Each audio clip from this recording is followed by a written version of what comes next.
In this video, I will show you how to convert your washed out footage to a Rec 709 footage in DaVinci Resolve. We'll be using a B-roll footage to get this done, and this will be done within 2 minutes. So stick to the end of this video so you don't miss out. The first thing you have to do is make sure your color management is set to this, so you don't have a different look while grading and have a different look after exporting. Now set your timeline color space to DaVinci White Gamma Intermediate.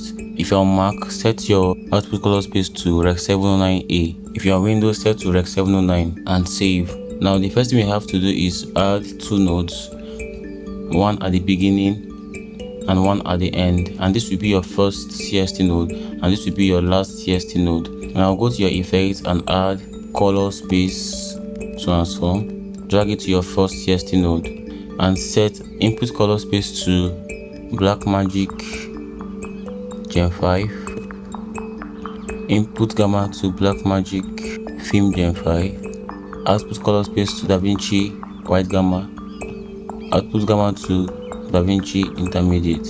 Now go to your last CST node and add a new color space transform. Your input color space will be DaVinci White Gamma, input gamma should be DaVinci Intermediate, output color space should be Rec 709, output gamma should be gamma 2.4. Now this is your footage already in Rec 709. Now to make it look better, you have to add some nodes in between these 2 CST nodes, and this will be your primary adjustment. Now go to your color wheels and adjust your midtones, because you can see that your highlight, which is your gain, is already at the peak.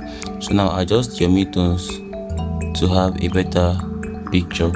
Now this is just a basic conversion from B-roll to Rec 709. If you want an in-depth tutorial on how to color grade your footage, whether Blackmagic or Sony footage, subscribe to this channel because I'll be dropping content regarding all that. If this video was helpful to you, please subscribe to this channel and drop a comment in the comment section. See you next week.